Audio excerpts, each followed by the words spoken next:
Hey, what's up? I know you'll see I'm wearing a particular shirt. No, it is not because there's no sleeves on it. Even though we did a tutorial on how to create these shirts not too long ago with Urson Religioso. I left it on before I get cleaned up here. Just got back from training at MI40. I left it on because this shirt is actually 20 years old, and this was the one of the original D League teams. Now you know it as the G League, and it was almost a little emotional. So meaning it was emotional that I found it, and I'm like, oh my god, like this shirt is from Columbus, Georgia, and I sent it to the assistant coach today, and I sent it to our radio guy who I roomed with, a TV radio guy, and it was people sometimes wonder some of the things that go on inside pro sports, and it's when you it's not all, but you can develop some relationships that a raggedy old cutoff shirt can rekindle some text messages and some relationships for a very, very long time. So these are things that everybody would tell you that have worked in pro sports. Maybe those are things that people would they would think is typical and standard, but a lot of other things, particularly when it comes to the clinical piece, is not what people think. So I want to use the motivation from some things that would maybe be not what people would expect. And one of them is a call that I took recently regarding the junior basketball player.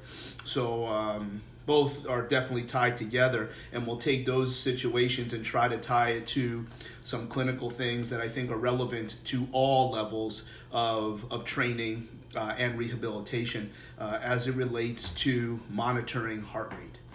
Years and years ago, a buddy of mine was the strength coach at a major Division I school, basketball, major school. So if I told you the name of the school, which I won't, you would be probably expecting the standards of everything involved with managing young people that are at the college level as far as winning basketball games. So my buddy was using First Beat. I've been a customer of First Beat for several years, maybe 6 or 7. Always paid for the product.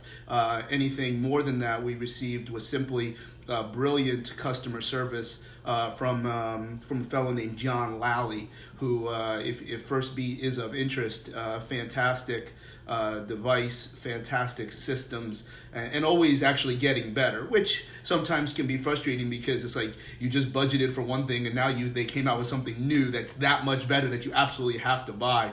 So the buddy was using First Beat with this team and just saw some catastrophic numbers in terms of max heart rate.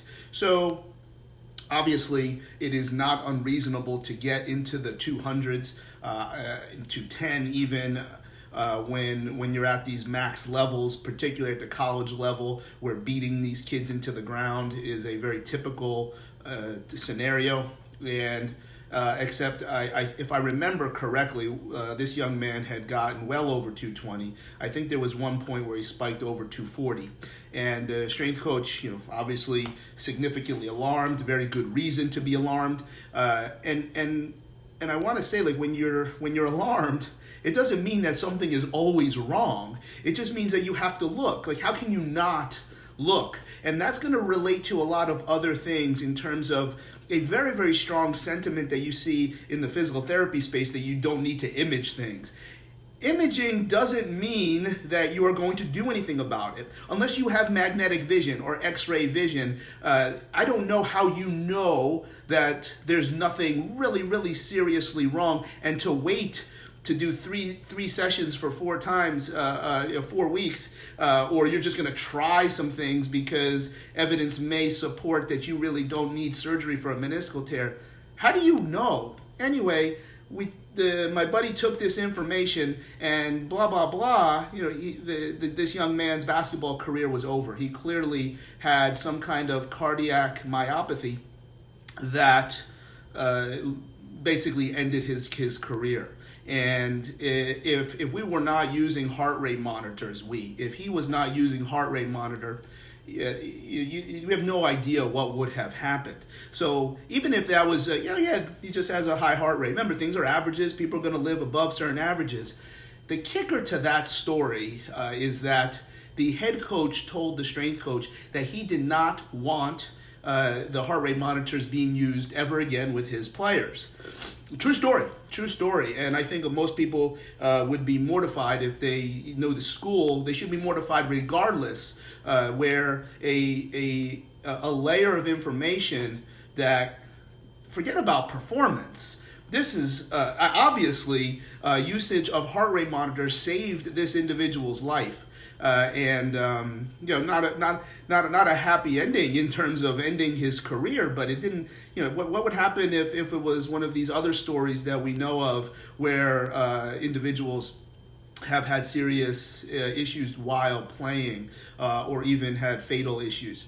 Very strange that this coach had that kind of attitude, and very disappointing. Point is, I'm not sure we ever would have known if we needed to activate these healthcare issues, healthcare measures, if we weren't using heart rate probably more for performance. So, very interesting story there. Many years ago, I wasn't involved, but I know the story because it was one of my best friends that was a strength coach there. Moving on more recently. Here's the information that I was provided, and then I'll give you the information that I advised. And this is strictly in the interests of healthcare. There's nothing performance related here. However, we might use performance information to help kick us to other areas.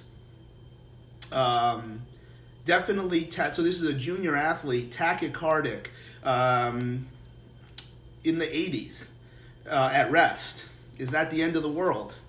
It's high. I'm not sure an elite junior basketball player should be at those ranges, but it's not an automatic, oh my God, this is the craziest thing ever, again, because of ranges. However, getting into the 200s with multiple standard deviations above the rest of the group. So again, we're certainly now looking at an outlier. Well, pathologies are outliers. So now you get some other information that when you start to look at it objectively, when you use training loads calculations that value the heart rate, we're now seeing significant outlier levels of this individual's training load. Also, from subjective feedback from the coaches, I was told that he seems like he's lazy. Well, I would be the first to tell you, as someone that doesn't do very well at very, very high top-end heart rates, you can see what I'm trying to get better at when I do my Terrible Tuesdays. He looked very lazy, and lazy looks a lot like fatigued. Lazy, fatigued, out of shape, they all kind of look the same. However, they're all very, very different. Fatigued is different than out of shape. Out of shape means you're miserable regardless of how recovered you are.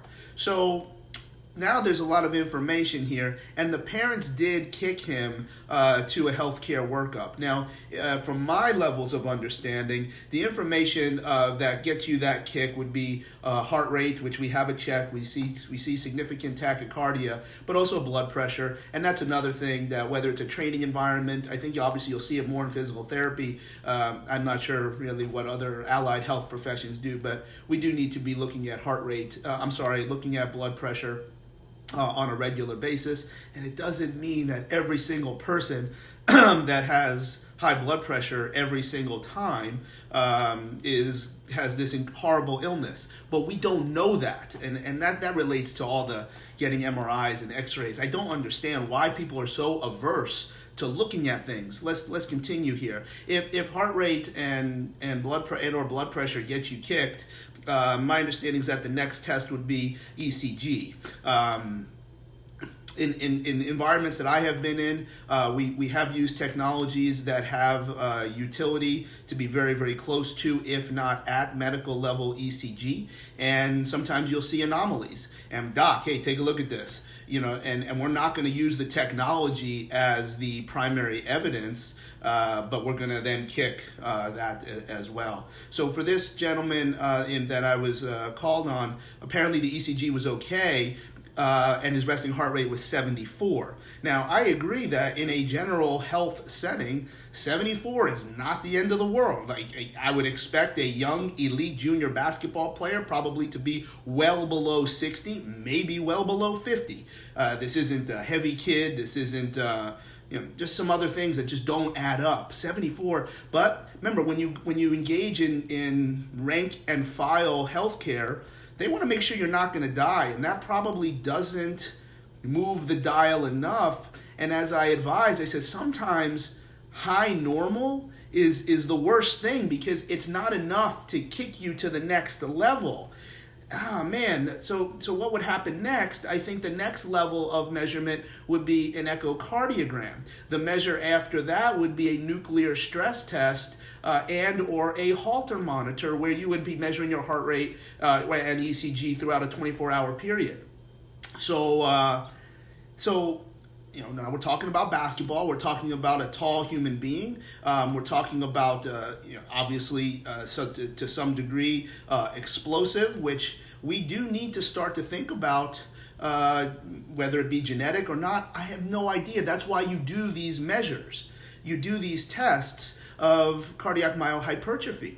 So if there is a hypertrophic of left ventricle, and we've talked about this a lot in terms of a training piece, where the eccentric heart training programs are going to potentially create hypertrophy outside, so that's this springiness, so you can fill more blood into the ventricle. Now, if you only do resistance training very, very heavy and don't ever do any cardio, you get a little bit closer to some of these other things that could also be genetic. And if your left ventricle doesn't fill up with significant amount of blood, your next option is to go tachycardic. So you'll beat your heart more times over a particular minute, because you're not getting as much out for each particular heartbeat. And that can mean training values, but in this case, we don't know this. And I thought it was very, very strange that this was not something that was explored further, because obviously there's a lot of other medical conditions that we see in tall human beings that manifest as some of these cardiac conditions. So some of the values here, I do not understand why we would not use a heart rate monitor. Well, people don't like wearing them. They're too expensive. I'd give you two examples. One where a young man's life was saved, and in another one, we might be going down that road where I have advised, mobilize healthcare team because in that situation we need to indemnify the strength and conditioning professionals that are using the heart rate monitor. We need to indemnify the organization. We need to indemnify the skills coaches. All of these people are on the hook if there is information that is not being acted upon. Well, the parents did act upon with this ECG. I'm still concerned as to why this individual's heart rate. Let's do the test and let's just find out that it's nothing, because when the ECG is normal but tachycardic, which is not, technically that's not normal, but the sinus rhythm was normal, I've got some serious questions there that if that left ventricle is not filling up substantially, then the heart rate will go up, and I'd like to know why. Using heart rate monitor, let's extrapolate that into some other worlds. Imaging doesn't mean action.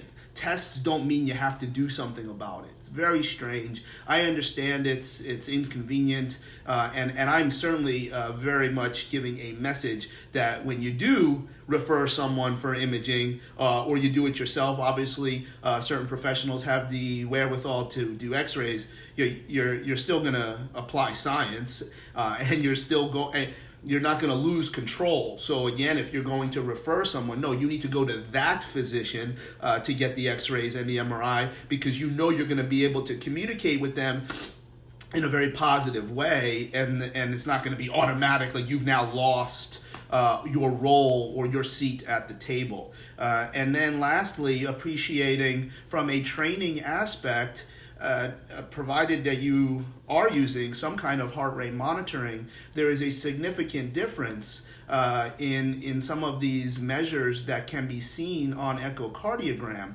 Now, that's highly impractical in most situations. I do think there's reasons to get there. I think this situation is one of them. But with your eccentric heart training, where your heart rate is relatively low, it doesn't mean it's 90, it doesn't mean it's 60 or 50, it means it's relatively low and ideally below your VO2 max, which maybe you can extrapolate to 80 to 85% of your max. Now, what does all that mean? Well, it means that if your heart can be able to have this bigger eccentric contraction, which you've heard me do many times, then you're going to get more blood. So you'll get more blood for less beats. That's a healthy heart in most situations. But if the hypertrophy is on the inside, because it constantly has to punch and spit out, because you're only doing these very, very high intensity metabolic activities, you can build heart muscle that eats up the space.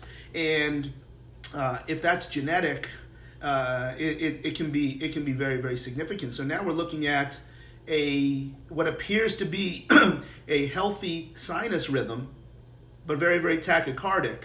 I'm thinking that and plus a very tall individual where we know certain conditions are not only a little bit more prevalent but highly lethal, and we've seen this. So use a heart rate monitor. Well, right here, just do this, or just do that. I don't, I think you can improve your training. You might be able to save somebody's life. Anybody seen a leprechaun? Say yeah.